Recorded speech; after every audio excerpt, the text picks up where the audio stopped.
Hello guys, we're gonna start modeling the coin for our game. To start, just make sure to download the latest version of Blender that you can find. The one that I'm using is Blender 3.5. Now once you're done downloading and installing it, your new scene will probably look something like this. You can see your version by going to the splash screen and looking over here. Now I will just leave all the default settings to what it is, and I'll just give a brief summary about what you're looking at right now. Over here, we have our 3D viewport, which is basically where we'll do all our modeling. This is our outliner. Everything we select with left click will be selected in the other editor as well. And this is our properties panel. Now you see that there are a lot of tabs and each with their own settings. And another thing that you have to know is that when you click on an object, the object will have its own properties that you'll be able to change. For example, the light will have the light properties where you can change it. For now, I'm going to start by deleting everything. If you want to select everything, you can drag your mouse and just drag and delete them, or you can hit A to select all and hit delete.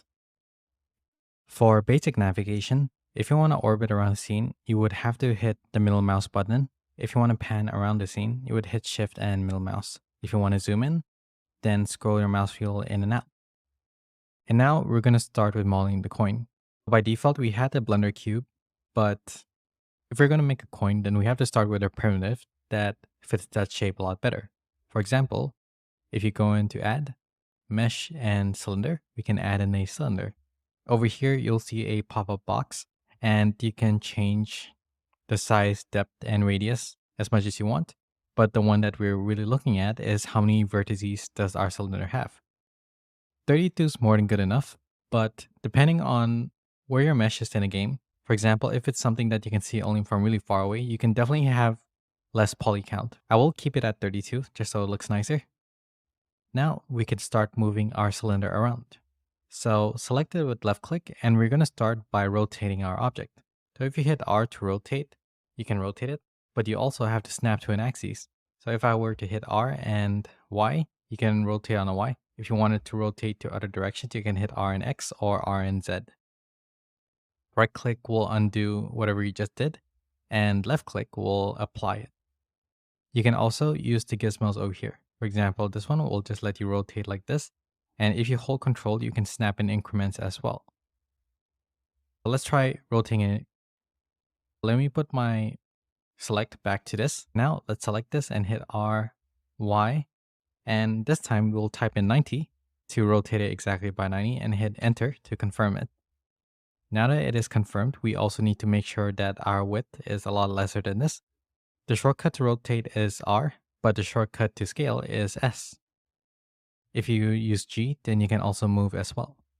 So hit S to scale, X to snap to the X axis, and I'm just going to move it super close, maybe till here, and left click to confirm. Now, whenever you do transforms like these, it's always a good idea to apply your scale. Now, it's hard to explain right now, but basically what we're going to do now is to apply our transforms so that it doesn't mess up with when we try to add stuff like modifiers later on.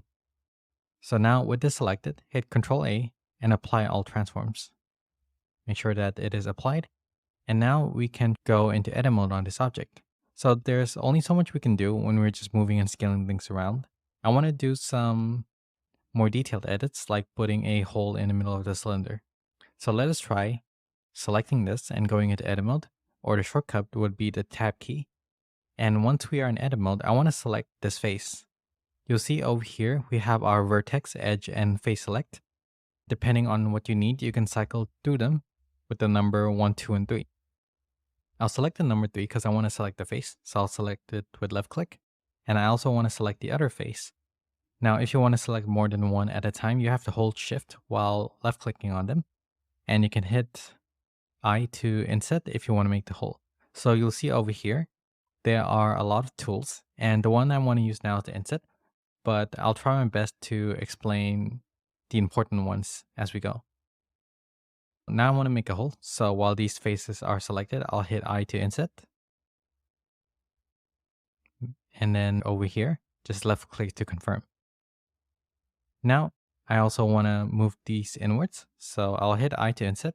But this time I'm going to move my mouse all the way out till here. And while it's here, Before I left click, I'm going to hold control and move my mouse to the left a bit so that we can create this little extrusion. Once I'm happy with something like this, I can left click and now we got this kind of a shape. So I'm pretty happy with the shape. Now, one thing that you've probably noticed is that we have this a bit of a weird stepping gradient. So what we can do is to right click and click on Shade Auto Smooth. And it'll just look really nice and smooth as well. Now, I want to add a star in the middle of the object. And before we continue, I also want to make sure that I go into the matcap and switch to one that looks a bit more clear. So maybe this one. And also turn on shadow and cavity so that we can see our object a lot better. Now, let us add in our second cylinder to make our star. So I'm going to hit Shift A, or going to add mesh and cylinder. And instead of 32 vertices, we're going to make 10 vertices. And we're going to do the same thing where we hit R to rotate and Y to snap it to the Y axis and type in 90. Hit enter, and now we have rotated this. So I'm going to scale this down a bit by pressing S and left click to confirm maybe around here. So now I'm going to tab into edit mode because I want to edit it a bit. And before we do, let's just make sure to apply all transforms. So Control A and apply transforms. Now I'm going to just tab into edit mode and I'm going to make sure I'm edge select by pressing 2 and just shift selecting all of these. Now while they are all selected, I can hit S to scale and you'll see that it is scaling down, but it's also scaling towards the middle. So what we can do is to hit S and Shift X so that it only scales on a Y and Z, like so. And maybe somewhere around this much is more than good enough. And while these edges are still selected, we can try doing a bevel. So if you hit Control B on an edge, it'll bevel the edge. And while you're doing it, you can scroll your mouse wheel up to increase the number of segments. So maybe around this much is more than good enough. Let's just hit left click to confirm it. And now while I'm still in edge select, I'm going to just shift select these outer edges because I want to round them off as well. And I'm going to hit Control B. Scroll your mouse wheel up a bit because we need a bit more segments. Maybe around this much. And now we can go back into object mode by pressing tab and click on Shade Auto Smooth. Now we see that these parts aren't really shaded smooth. So we will have to manually select this and go over here, go into normals and turn up our auto smooth degree. So now it looks pretty smooth. And let us also press S and X and scale it in a bit. And let me also make sure that the star is facing upwards. I'll go into the right orthographic view by pressing numpad 3. If you want, you can press numpad 1 to go into the front view and numpad 7 to go into the top. So numpad 1, 3, or 7. Or you can also use the tilde key. So the tilde key is the one that is under your escape key. Let me just try to show it. It is this one. And once you go there, you can just select any view from the pie menu. Now I'm going to just make sure I go into wireframe view. So if you want to do that, you can go over here and hit R to rotate it. So something like this is more than good enough. And remember, whenever we do a transform, always apply your transform. So now press this to go back into your solid view. And that is pretty much it for our model. In our next one, we're going to UV unwrap this and texture it so that we can bring it into Unreal Engine. Make sure to go into File and Save As, and just save it as your whatever name you want it to be. And that'll be it. Goodbye.